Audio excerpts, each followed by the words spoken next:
Պարոն Ղևոնդյան, ինչու է հիմա ներքաղաքական դաշտում տիրում հետընտրական ճակերտավոր ասած խաղաղություն, այն դեպքում, երբ խոսվում էր լրիվ հակառակի մասին, որոշ ուժեր, անհատներ խոսում էին հեղափոխություն անելու մասին, ինչու այնուամենայնիվ այդ ուժերը, ովքեր խոստանում էին հեղափոխություն չհաղթելու պարագայում, հիմա լուռ են, ինչ է կատարվում ընդհանուր առմամբ ներքաղաքական դաշտում ըստ ձեզ։ Իրականում պատճառները մի քանիսն են, բայց մեկ գլխավոր պատճառ կա, եւ այդ գլխավոր պատճառն այն է, որ ռեսուրսները բավարար չեն Հայաստանում հեղափոխություն իրականացնելու համար։ Այն ուժերը, որոնք հայտարարում են, թե հեղափոխություն են իրականացնելու, իրականում այդ հայտարարությունների հիմքում նպատակ ունեին հայտնվել ազգային ժողովում, լինել ընդդիմություն, տանել ընդդիմադիր դաշտը, ամբողջությամբ թույլ չտալ, որ այլ քաղաքական ուժեր, առողջ քաղաքական ուժեր հայտնվեն ընդդիմադիր դաշտում, ինստիտուցիոնալ ընդդիմության դերում, եւ նրանք իրենց նպատակին հասան փաստացի։ Կարծում եք հասել են։ Այո, իրենց նպատակին հասել են, իրենց գլխավոր նպատակն այն է, որ թույլ չտան, որ ընդդիմադիր դաշտում հանկարծ այլ քաղաքական ուժեր հայտնվեն եւ նրանք կարողացել են դա անել։ Այսօր ավելին անելու ռեսուրս նրանք չունեն եւ այդ քաղաքական ուժերը նախկինում էլ գիտեին, որ իրենք չունեն ռեսուրս հեղափոխություն անելու կամ իշխանություն վերցնելու համար։ Իսկ երբ Սամվել Կարապետյանը խոսում է գաղտնի պլանի մասին, երեք իր կուսակիցները ասում էին, որ չեն կարող դրա մասին խոսել, որովհետև դա արդեն բառը հուշում է գաղտնի է։ Իսկապես ինչ-որ մի ծրագիր ունեն, պլան ունեն իրենց բառերով ասած, թե սա նույնպես, այսպես ասած, ծխածասկույթ է, որ փորձում են իրենց այդ ծրագիր օրակարգ չունենալը ինչ-որ ձևով լրացնել։ Գիտեք, գաղտնի պլան, երբ նա ասաց եւ կրկնում են նրա ասած գաղտնի պլանը, ես հիշում եմ եւս մեկ պլանի մասին, այդ պլանը 2022 թվականի սկզբին պլանի մասին հայտարարում է Ռուսաստանի ղեկավարությունը, անձամբ Պուտինը։ Մենք տեսանք, թե ինչ եղավ իրենց պլանի հետ։ Ըստ էության նմանատիպ մի բան էլ նախապատրաստել են այս դեպքում հայտարարել ինչ-որ պլանի մասին եւ այդ պլանի անվան տակ փորձել հաջողության հասնել գոնե այնտեղ, որտեղ հնարավոր է։ Մենք տեսնում ենք ինչ է տեղի ունենում Ուկրաինայում եւ եթե մենք հավատանք ռուսամետների կամ հենց ռուսաստանցի գործիչների պլանների մասին հայտարարություններին, ապա շուտ վանից պիտի արդեն Ուկրաինան խորհրդային դարձած լիներ, բայց բացարձակապես այլ իրավիճակ է հիմա մենք տեսնում ենք։ Եվ ինչու է լուր նաև Ռուսաստանի Դաշնության նախագահը, ինչ ենթադրություններ կարող են կանել, արդյոք արդյունքները չեն գոհացնում, որովհետև գիտեք, միջև ընտրություններ շատ ակտիվ մասնակցություն կար, նույն ապրիլի 1-ի հանդիպման ժամանակ ուղիղ խոսեց այդ մասին, հետո արդեն սանկցիաները եկան։ Հիմա ինչու է լռում Ռուսաստանի Դաշնության պաշտոնական շրջանակները, թեև որոշակիորեն վերջի օրերին նաև խոսույթ է փոխվել, օրինակ Զախարովան երեք գրեթե սեր էր խոստովանում Հայաստանին, հայ ժողովրդին։ Այդ մասին մեկ անգամ խոսել ենք եւ պետք է նշեմ, որ բացի այն, որ Ռուսաստանի իշխանությունների մոտ կա որոշակի շփոթվածություն, Ռուսաստանի իշխանությունները որոշակիորեն չեն հասկանում, թե ինչ տեղի ունեցավ, շատ ավելի կարևոր է այն, որ հետընտրական ժամանակաշրջանում Ռուսաստանը ունի որոշակի այլ նպատակներ, այդ նպատակները շատ մեծ չափով կապված են Հայաստանի Հանրապետության արտաքին քաղաքական ուղղությունների եւ այդ ուղղություններում որոշակի անախորժությունների հետ, անախորժությունների Ռուսաստանի համար։ Խոսքը առաջին հերթին Հայաստանի եւ Եվրամիության փոխհարաբերություններում նկատվող ջերմացումն է, խոսքը Հայաստանի եւ Միացյալ Նահանգների միջև որոշակի գործընթացներն են եւ Հայաստան եւ Ռուսաստան ճգնաժամը, որը դեռևս չի մեղմանում, թեև ես կարծում եմ կայունացման գործընթացում մենք արդեն մոտեցել ենք, կայունացման գործընթացի շեմին ենք։ Սա չի նշանակում, որ Ռուսաստանը Հայաստանի հետ սկսելու է նախկինի պես ակտիվ հարաբերություններ ունենալ, նախկինի պես ջերմ հարաբերություններ ունենալ, բայց սա նշանակում է, որ որոշակի մակարդակ կպահպանվեն հարաբերությունները, այդ մակարդակից ավելի մեծ ճգնաժամեր Հայաստանի եւ Ռուսաստանի միջև առաջիկայում մենք չենք տեսնի։ Մինչև ինչ որ նոր իրավիճակ ձևավորվի եւ այդ նոր իրավիճակում Հայաստանը նոր քայլեր կատարի, օրինակ վիզաների ազատականացումը կամ Հայաստանի եւ Եվրամիության միջև նոր համաձայնագրերի կնքումը եւ այլն։ Տվյալ իրավիճակներում Ռուսաստանը նորից կսկսի մեծացնել ճնշումը, բայց քանի դեռ հիմա մենք ունենք այս իրավիճակում որոշակի կայունացում, բայց կայուն դժվար հարաբերություններ կլինեն։ Այսինքն ճիշտ հասկացա, որ Ռուսաստանի ձեռագիրը չի փոխվելու, հաշվի առնելով իրավիճակները, դեպքերը, Ռուսաստանը այնուամենայնիվ շարունակելու է նույն գործելավոճը, ինչ հիմա դրսևորում է։ Ռուսաստանը ընդհանրապես մեկ ձեռագիր ունի եւ մենք դա տեսնում ենք բոլոր ուղղություններում իրենց հարաբերություններում։ Հայաստանի դեպքում եւս, այո, նրանք շարունակելու են գործել այնպես, ինչպես գործում են վերջին հավանաբար մի քանի ամիսներին, շարունակելու են պատժամիջոցները պահպանել, որոշ դեպքերում գուցե մեղմացումներ լինեն, բայց որոշ դեպքերում պատժամիջոցները կպահպանեն, շարունակելու են հայկական կողմի կառուցողականությունը։ Հայկական կողմի կառուցողականը որևէ նշանակություն չունի Ռուսաստանի գործողություններում։ Ռուսաստանը ցանկանում է ինչ որ բան ստանալ, այդ այդ բանը եթե նա չի ստանում, գործողությունները իրականացնում։ Անկախ նրանից հայկական կողմը այլ հավաստիացումներ կտա, թե չի տա, հայկական կողմը կամ Հայաստանը կամ Հայաստանի իշխանությունները Ռուսաստանի հետ նոր հարաբերությունների նոր տեսակի մասին կհայտարեն, թե չեն հայտարարի։ Փաշինյանը կմեկնի Եկատերինբուրգ, Մոսկվա, Պետերբուրգ, թե այլ քաղաք, թե չի մեկնի։ Ռուսաստանը ցանկանում է ստանալ Հայաստանը, իր տակ ցանկանում է ունենալ Հայաստանը որպես իր ֆորպոստ, ցանկանում է որ Հայաստանում որոշումներ կայացնես, ընդ որում ոչ միայն արտաքին, այլ ներքին որոշումներ կայացնելիս էլ հաշվի առնեն իրենց շահերը։ Նույնիսկ այն դեպքում, երբ դրանք հակասում են Հայաստանի Հանրապետության շահերին։ Նախկինում այդպես է եղել, նախկինում Ռուսաստանը Հայաստանի նկատմամբ տնտեսական ավելի մեծ քաղաքականություն էր վարում։ Հիմա Հայաստանի իշխանությունները Հայաստանի շահերը ավելի վեր են դասում, Ռուսաստանը սկսել է տնտեսական պատժամիջոցներով ճնշել։ Սկզբում Արցախում պատժամիջոցներ կիրառեց, հետո Հայաստանի սահմանների ներկիրառում Ադրբեջանի միջոցով։ Այսօր այդ գործիքը չկա Ռուսաստանի ձեռքում, տնտեսական գործիքը կա, տնտեսական գործիքով են նրանք ճնշում գործադրում։ Այսինքն այստեղ բացարձակապես կարևոր չէ Հայաստանը ինչքան կառուցողական կլինի։ Կարևոր է միայն մեկ բան՝ Հայաստանը տալիս է Ռուսաստանին ֆորպոստի կարգավիճակ ունեցող Հայաստանի իշխանությունները տալիս են, թե չեն տալիս։ Եթե չեն տալիս, Ռուսաստանը օգտագործում է այն ճնշումները, որոնց հնարավորությունը ունի։ Առաջիկայում էլ ինչ լծակներ եւ ճնշումներ կբանեցնեն Ռուսաստանի Դաշնությունը, որովհետեւ տեսեք հիմա օրինակ որոշ անհատներ եւ նաեւ անդիմադիրներ, ճակերտավոր ասած, ակնարկում են գազի գների մասին։ Առաջիկայում սպասել նոր լծակների գործադրման։ Գիտեք, իմ գնահատմամբ Ռուսաստանը Հայաստանի նկատմամբ արդեն հավանաբար 1-2 տարի է օգտագործում է բոլոր այն լծակները, որոնք հնարավոր է օգտագործել առանց Ռուսաստանի կենսական շահերին վնաս տալու։ Գազի գնի բարձրացումը Ռուսաստանի կենսական շահերին վնաս տալու գործողություն կլինի, ինչու, որովհետև Հայաստանը կփորձի դիվերսիֆիկացնել իր գազի շուկան, թեև փորձերը արդեն ձեռնարկվում են, բայց շատ ավելի արագ, ինչպես օրինակ եղավ գյուղմթերքի դեպքում։ Տեսեք, Հայաստանի նկատմամբ պատժամիջոցներ կիրառվեցին, բայց որոշ դեպքերում, օրինակ ելակի դեպքում, Հայաստանը շատ արագ գտավ նոր շուկա եւ հիմա Հայաստանում փաստացի չկա ելակի այն խմբականակը, որը Ռուսաստանը եթե ցանկանա այսօր կամ նույնիսկ օրեր առաջ, շաբաթներ առաջ կարող էր ձեռք բերել։ Նախկին պայմանագրերը սպասարկելու ելակ էլ չկա Հայաստանում։ Ինչու, որովհետեւ Հայաստանը շատ արագ կարողացավ գտնել այլ շուկա։ Իհարկե ծաղիկի դեպքում մենք չկարողացանք դա անել, դեռ աշխատանք սպասվում է։ Գազի դեպքում եւս դա կարող է խթան հանդիսանալ, Հայաստանը կարող է շատ արագ գազի նոր շուկաներ գտնել, ընդ որում առաջին շուկաներից մեկը Ադրբեջանն է, Իրանը որպես շուկա, մենք գիտենք, որ ամբողջ ծավալով չի օգտագործում նույնիսկ այն փոքր դրամաչափի գազամուղը, որը կա, Թուրքմենստանը որպես գազի շուկա կարող է օգտագործել եւ Ռուսաստանը կարող է կորցնել իրականում Հայաստանը որպես ուրեմն գազի վաճառքի շուկա։ Սա կենսական շահերին հարվածում է Ռուսաստանը եւ այստեղ Ռուսաստանում մի քանի անգամ կմտածեն նման գործողություն կատարելուց առաջ։ Ելակից Իրանի ծաղիկի, ջերմուկի, կոնյակի դեպքում նման կենսական շահերին հարված դեռևս չկար եւ Ռուսաստանը օգտագործեց դրանք Հայաստանի դեմ։ Այսինքն օգտագործել են բոլոր այն միջոցները, որոնք իրենց կենսական շահերը չեն հատում։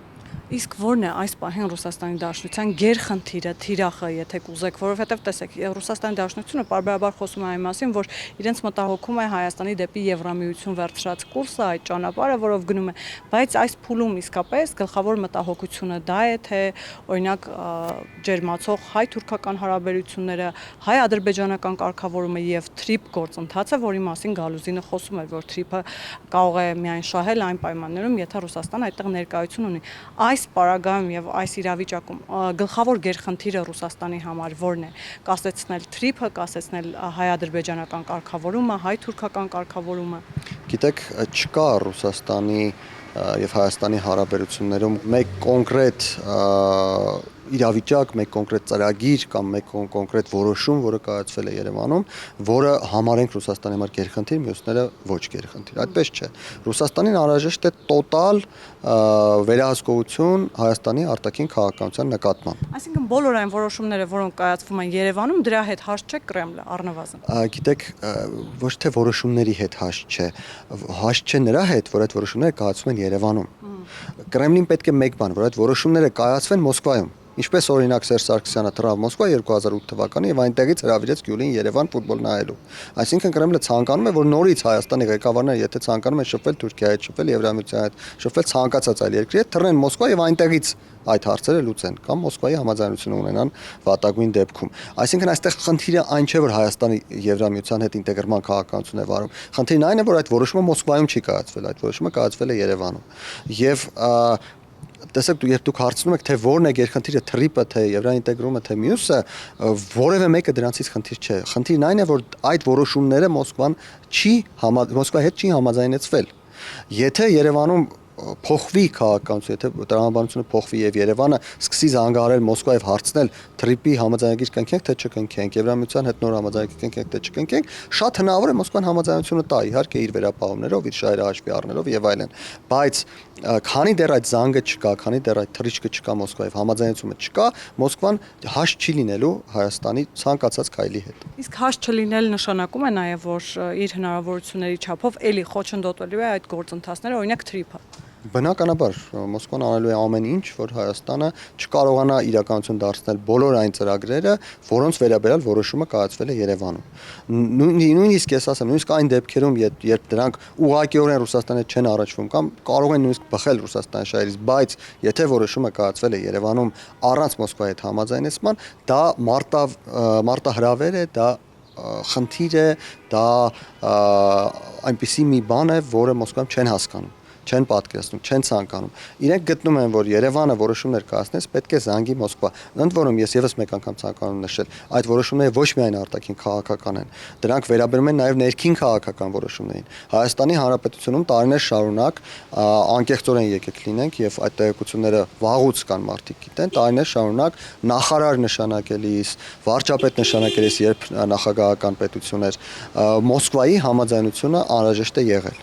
Եվ այսօր Ռուսաստանը ցանկանում է, որ նորից իրավիճակը լինի այդպեսին, որ իրենք որոշեն թե Հայաստանում ով պետք է լինի նախարար, ով պետք է լինի վարչապետ, ով պետք է լինի, չգիտեմ, գուցե վարչության պետ կամ բաժնի պետ։ Եվ օրինակ ձերբակալությունների մասով, տեսեք, վերջին օրերին այնիշ տեղի է ունենում Գագիկ Ծառուկյանի շուրջ։ Եվ նաև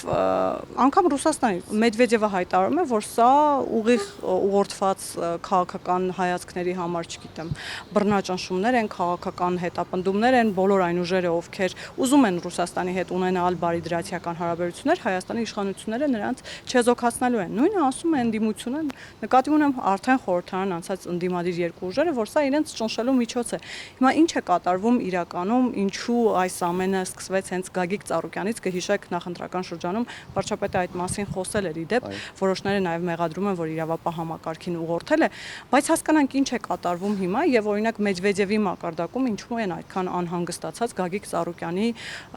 իրավական գործընթացներով եւ այսպես ասած բռնաճնշումներով փորձում են Հայաստանին հետ պահել Ծառուկյանին փրկել, այսպես ասեմ։ Գիտեք, Ռուսաստանի այդ անհանգստացած լինելը ավելի է խորացնում կասկածները այն բանի վերաբերյալ, որ Ծառուկյանի հարցը ոչ թե քրեական, այլ քաղաքական է։ Ընդ որում արտաքին քաղաքական հետք ունի։ Մենք գիտենք, որ արդեն հայտարարվել է, որ իրանցի տնտեսվարողներ, Իրանի քաղաքացիներ են դիմել մեր իրավապահ մարմիններին, առ այն, որ Գագիկ Ծառուկյանը եւ մի խումբ մարդիկ խոչընդոտել են Հայաստանում նավթավերամշակման գործարաններ կառուցելուն։ Սա նշանակում է մեկ բան, որ այդ խոչընդոտումը ունեցել է կոնկրետ քաղաքական ուղղվածություն, այսինքն այն, որ գումարներ յուրացվել են, որի մասին հայտարարում է քննչական կոմիտեն, գուցե իրականում այդպես եւ սա քրեական հանցագործություն է, եթե իհարկե հաստատվի, բայց մյուս կողմից այստեղ կա քաղաքական ենթատեքստ եւ այդ քաղաքական ենթատեքստն այն է, որ Հայաստանը չպետք է ունենա նավթավերամշակման գործարան։ Եթե Հայաստանը ունենում է նավթավերամշակման գործարան, Հայաստանի Ռուսաստանից կախվածության գործոններից մեկն էլ է նվազում, որովհետեւ ստացվում է, որ Հայաստանը կարող է նավթ ներմուծել նույն Իրանից կամ այլ երկրներից նավթ ներմուծել եւ Հայաստանում բենզին ստանալ։ Այլևս այդ բենզինը չի գնի Հայաստանը Ռուսաստանից, այդ բենզինի այդ մասը, որը կարտադրվի Հայաստանում, չի գնի։ Ինչը նշանակում է Հայաստանի կախվածությունը Ռուսաստանից էլի էր թուլանալու։ Փաստացի, եթե իհարկե նորից նշենք, հաստատվում է, որ Գագիկ Ծառուկյանը եւ այդ խումբը այդ գործողությունը իրականացրել են, ստացվում է, որ իրականացվել է կոնկրետ միտումով թույլ չտալ Հայաստանին նվազեցնել կախվածությունը Ռուսաստանից։ Եթե սա այսպես է, ապա Ռուսաստանում պետք է անհանգստանան եւ հակառակը։ Եթե Ռուսաստանում անհանգստացած են, ապա ենթադրվում է, որ սա իրականում այսպես է։ Եվ սրանք իսկապես իրավապահ համակարգին ուղղորդելու միջոց էր եւ վարչապետը նախընտրական շրջանում հայտարարում էր, որ Ռոբերտ Քոչարյանը, Գագիկ Ծառուկյանը, Սամվել Կարապետյանը երկար տարիներ անցկացնելու են բանտում։ Հիմա ընդդիմադիրները մեղադրում են, որ նախընտրական շրջանում վարչապետը նման հայտարարություններ է արել, հիմա ընդդիմադիրներին ճնշում են, իդեպ Հայաստան դաշինքից էլ արդեն անհանգստություններ կան, ուժեղ Հայաստան դաշինքից անհանգստություններ կան։ Ինչով է նաև սա պայմանավորված։ Գիտեք, նախ ես դեռևս վստահ չեմ, որ այդ մարդիկ երկար տարիներ անցկացնելու են բանտում, որովհետև փաստացի այս պահին ձերբակալված է միայն Գագիկ Ծառուկյանը, այն էլ նորից նշենք ոչ Հայաստանի, այլ Իրանի քաղաքացիների տրված հաղորդման հիման վրա։ Թե ինչ է լինելու Ռոբերտ Քոչյանի հետ, Սամվել Կարապետյանի հետ, Նարեկ Կարապետյանի հետ, չգիտենք դեռևս։ Նիկոլ Փաշինյանը շատ հայտարարություններ է արել, բայց այդ ոչ բոլոր հայտարարություններն են հետագայում իրականություն դարձել։ Մյուս կողմից Նիկոլ Փաշինյանը Հայաստանի վարչապետն է եւ ի պաշտոն է իրավունք ունի գաղտնի տեղեկատվության, ամենաբարձր աստիճանի գաղտնիության տեղեկատվության տիրապետել եւ հավանաբար նա ունեցել է այդ տեղեկատվությունը, որի հիման վրա հայտարարել է, թե այդ մարդիկ անցկացնելու են բանտում։ Այնպես որ այստեղ որևէ ճնշում ես չեմ տեսնում, նախընտրական ժամանակաշրջանում իր պաշտոնից բխած տեղեկությունների հիման վրա ենթադրություն է արել, որը կարող է անել ցանկացած մեկը, ով քաղաքական գործընթացի է մասնակցում, առանց բացելու գաղտնի տեղեկատվության էությունը եւ այստեղ որևէ հանցանք ես չեմ տեսնում կամ իր իրավունքների վերազանցում չեմ տեսնում եւ եթե իրականում այդ մարդիկ հայտնվեն բանտում, ապա կստացվի, որ Նիկոլ Փաշինյանը ուներ տեղեկություն եւ այդ տեղեկությունը ճիշտ էր։ Եվ առաջիկայում կձևավորվի նոր խորհրդարանը, ինչ է կարծում, ինչպիսի խորհրդարան կունենանք առաջիկա 5 տարիներին եւ արդյոք ականատես կլինենք քաղաքական դիսկուսների, թե այդ դիսկուսները լրիվ այլ բանի մասին են լինելու, օրինակ նախորդ գումարման խորհրդարանում մենք տեսել ենք ընդդիմության ու իշխանության հակասությունները եւ դրանք շատ հաճախ այդքան էլ քաղաքական օրակարգերի մասին չէին եւ կամ Հայաստանի Հանրապետության մասին չէին։ Հիմա ինչի ենք ականատես լինելու, պարոն Ղևոնդյան։ Ցավով պիտի նշեմ, որ կանխատեսումները դրական չեն, ամենայն հավանականությամբ մենք նորից կունենանք այն խորհրդարանը, որը ունենք վերջին 5 տարիներին, իսկ այնտեղ քաղաքական օրակարգերը հիմնականում բախվում էին երկկողմանի մեղադրանքների պատին եւ քաղաքական օրակարգերը հաստատվում էին, իրականացվում էին բացառապես այն դեպքում, եթե դա ձեռնտու էր լինում մեկ կուսակցության քաղաքացիական պայմանագրին, որը ուներ մեծամասնություն։ Այս դեպքում եւս քաղաքացիական պայմանագիրը ունի մեծամասնություն, ընդդիմադիր թեւը արդեն նշեցինք, որ գալիս է խորհրդարան պաշտպանելու Ռուսաստանի Դաշնության շահերը, ինչը նշանակում է, որ բոլոր այն դեպքերում, երբ օրինակ որևէ առնչություն չկա Ռուսաստանի Դաշնության շահերի հետ, ընդդիմադիրները բացարձակապես չեզոք են լինելու, գուցե նաեւ չեն գա այդ քննարկումներին եւ մենք դա տեսել ենք նախորդ 5 տարիների ընթացքում բոլոր այն դեպքերում որտեղ Ռուսաստանի շահերի հետ առնչություն է լինելու ընդդիմադիրները ակտիվ են լինելու, բայց այդ ակտիվությունը չի դրսևորվելու քաղաքական խոսույթով, չի դրսևորվելու քաղաքական համակարգի կամ քաղաքական դաշտի որոշակի տրամաբանության մեջ, այդ ակտիվությունը դրսևորվելու է միմյանց մեղադրելով, վիրավորելով, գուցե ավելի ակտիվ տեսաններով, որոնք մենք տեսնենք նախորդ 5 տարիներին, ինչը բացարձակապես չի բխում Հայաստանի Հանրապետության շահերից, բայց ունենք այն ինչ ունենք։ Եվ վերջում պարոն Ղևոնդյան, նաև Ռուսաստանի Դաշնության նախագահի լռությունը եւ այս շնորհավորելը ինչ միտում ունի, իհարկե հիմա արդեն շնորհավորանքի սպասել են մի քիչ անտեղի է, բայց այնուամենայնիվ արդյոք սա նաև միտում է երկարաձգել կամ ձգձգել հայտնի հանդիպումը, որի մասին վարչապետը անոնս է արել դեռևս նախընտրական շրջանում։ Եվ ինչու է խուսափում Վլադիմիր Պուտինը այդ հանդիպումից, արդյոք այդ հանդիպման ժամանակ սեղանին են դրվելու Ռուսաստանի եւ Հայաստանի միջև արկա կնճռոտ հարցերի քննարկումներ, ինչից ըստ էության Ռուսաստանի Դաշնությունը փորձում է խուսափել կամ ժամանակ շահել։ Որոնք են այդ հարցերը, արդյոք դա առաջնահերթ երկաթուղու հարցն է եւ այս լռությունը արդյոք հենց դրա մասին է, որ ձգձգում են ժամանակ են շահում։ Գիտեք, ես շատ կցանկանայի, որ դա իրականություն լիներ եւ Հայաստանի ղեկավարությունը անձամբ վարչապետը պատրաստվեին այդ հարցերը դնել սեղանին, բայց կարծում եմ այստեղ ավելի շատ մեկ այլ գործոն տեղ ունի եւ այդ այլ գործոնը Ռուսաստանի վերնախավում, Ռուսաստանի իշխանության վերնախավում շփոթվածությունն է արդյունքներից։ Դեռևս նրանք չեն կարողանում հասկանալ, թե ինչու այն տեղեկությունները, որոնք ունեին, որոնք գալիս էին այդ տեղեկությունների հիման վրա ընտրություն չկատարվեց, բայց այլ ընտրությունների արդյունքները եղան բացարձակապես այլ։ Եվ այստեղ հարցեր են առաջանում, այդ հարցերը տրվում են, այդ հարցերին պատասխաններ են ակնկալվում այն մարդկանց, ովքեր Հայաստանում աշխատել են Ռուսաստանին տեղեկություններ տրամադրելու համար, այն մարդկանց, ովքեր Ռուսաստանում ընդունել են այդ տեղեկությունը, բարձրացրել են իշխանության աստիճաններով ավելի վեր եւ սա բավականին ծանր գործընթաց է հաշվի առնելով թե ինչպես է կառուցված, ինչ հիերարխիկ, կոշտ հիերարխիկ կառուցվածք ունի Ռուսաստանի իշխանությունը։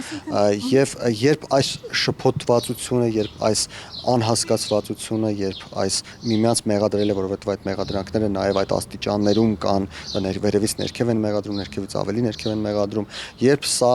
կայունանա, դրանից հետո կարծում եմ շատ ավելի մեծ կլինեն շանսերը, որ Ռուսաստանի եւ Հայաստանի ղեկավարները կհանդիպեն, հուսանք, որ այդ ժամանակ, այո, դուք ճիշտ եք, հուսանք, որ այդ ժամանակ այդ հարցերը Փաշինյանը կդնի սեղանին։ Բայց հետաքրքիր է, որ այս ընտրություններից հետո բոլորը եւ դժգոհ են արդյունքներից եւ իրենց խապված են համարում։ Իդեպ նաեւ Սամվել Կարապետյանն էր ասում, որ իրենց խապել են, իրենց նաեւ այդ բարձր մասնակցությունն է որոշակի շփոթ առաջացրել։ Այ հետաքրքիր է, ինչ տվյալների վրա են հենվել, ինչ հաշվարկներ են արել եւ ինչու դրանք